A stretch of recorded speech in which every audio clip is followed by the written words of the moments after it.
impact does internal service quality have on your profit? For your organisation to achieve sustainable profit growth, superior customer service needs to be second nature. And that's not just externally, but internally as well. So what is the difference between an internal customer and an external one? An internal customer can be anyone inside your organisation, such as team members, stakeholders or shareholders that benefit from the service another person provides, to allow them to fulfil their own job duties. This in turn supports the delivery of service to the external customer. So, who are they? An external customer is someone who uses your company's products or services but isn't part of your organisation. This is a transaction in exchange for something else, usually money. For example, anyone who enters a retail store to buy from them is an external customer to that store.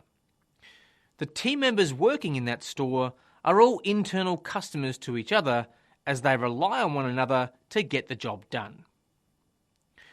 To represent the impact of the internal to the external visually, the service profit chain establishes relationships between customer loyalty, employee satisfaction, and productivity. All important elements in driving profit. This shows the relationship between focus, outcome, and therefore output. It just goes to show what you give is really what you get. Let's take a look at this in more detail, starting with internal quality. Internal quality is about driving motivation in your team, from selection and design through to their everyday. This includes a focus on things like workplace design, job design, employee selection and development, recognition and reward, as well as tools to support them every day. Think about your team. How many of your team members would you choose again if you got the chance? Building a dream team is a process of careful selection. When looking for your newest members, emphasise organisational values and seek to align these with each candidate's personal values. Another great way to build your team is through team members' recommendations. Encourage team members to recommend new candidates. This one highlights the need for internal quality even more, as people will only recommend good people if they think it's a great place to work. So, what are some things we can do to drive internal quality once we have the design right? Start with clear limits and expectations. Make sure your team knows the objective of the business and their role in achieving them, all the way from the get-go. Provide high-quality training. The minute your team stop learning, they're going backwards.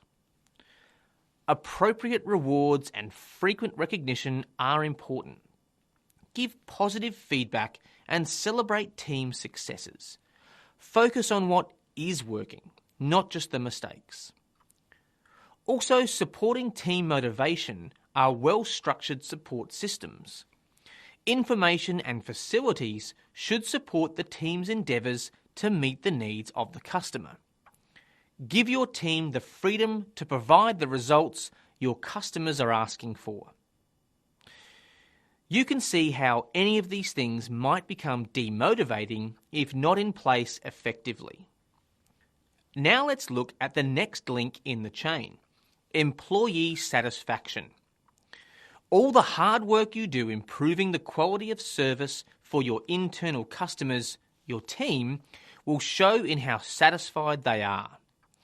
Consider a team who knows their goals and wants to achieve them. It's like dropping a pebble in a pond. The ripple effect will be obvious.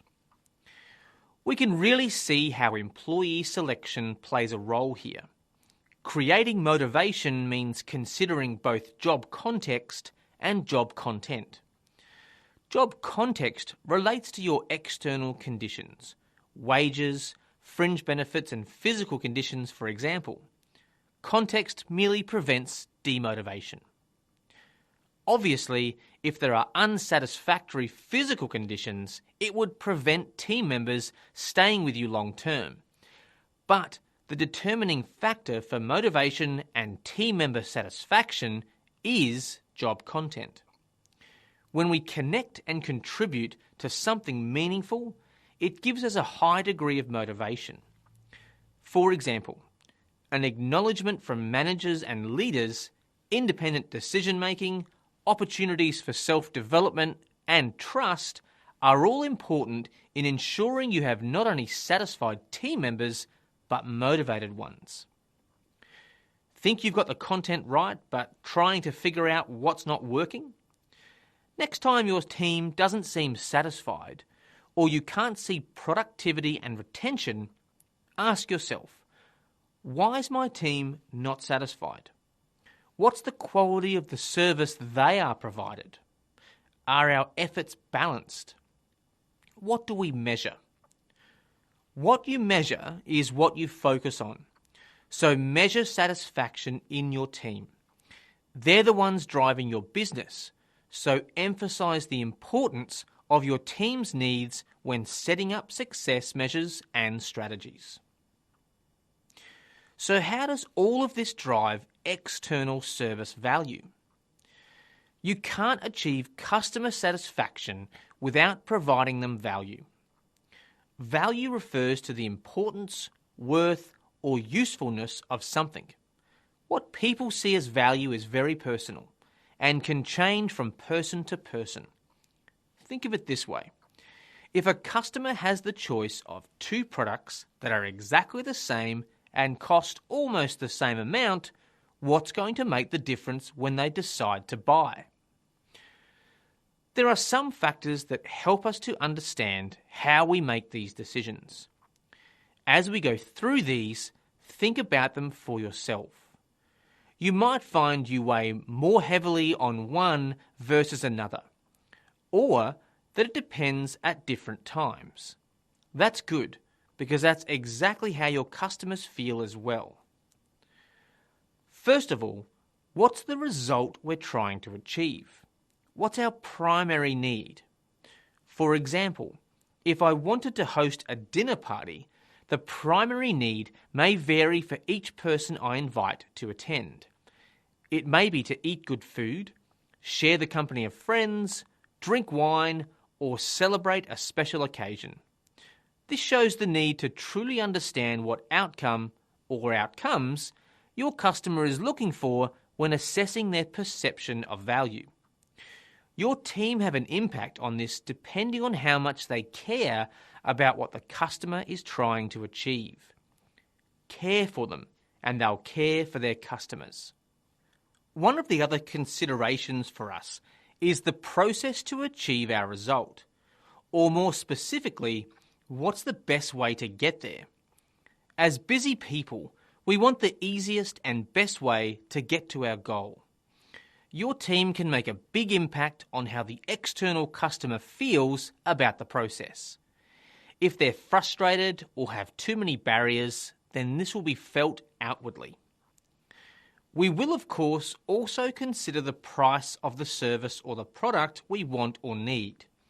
It's not always about the cheapest, but it is about being competitive and in line with the value of what we're receiving in return. Your team can influence the customer's perception of whether the price is too high or too low based on their own interpretations. So help them to understand why the price is right. Lastly, when deciding where to get something from, we consider our own effort to get there. If the option was easy versus hard, which would you choose? In most cases, it would depend on what you're paying for the thing. Effort is all about how much the customer has put into the experience to get the delivery of a service. If you have to do more, you expect to pay less, and vice versa. Okay, so we've looked at our internal quality, which has driven our employee satisfaction. This has then led to the delivery of external value to our customers. Let's now move on to customer satisfaction. When you've designed and delivered your service to meet the needs of the customer, you'll have customer satisfaction. When they see the value in your products and services, you'll have customer satisfaction. When you ask a person about service they've experienced that was truly satisfying, it's never just about the facts. No one ever only mentions the product features and the price. There's always a human element in satisfaction. Now we can really see how happy teams lead to happy customers. And finally, the last element in our chain, customer loyalty. Customer loyalty propels you towards growth and profit. Loyal customers spread the word to friends and family members about the satisfaction they experienced. Loyalty creates retention of customers, related sales, referrals, and greater funds for future innovations and service strategies. So, you want profit? Focus on the service profit chain, and not only can you achieve it, but you can make it sustainable through satisfied and loyal teams and customers.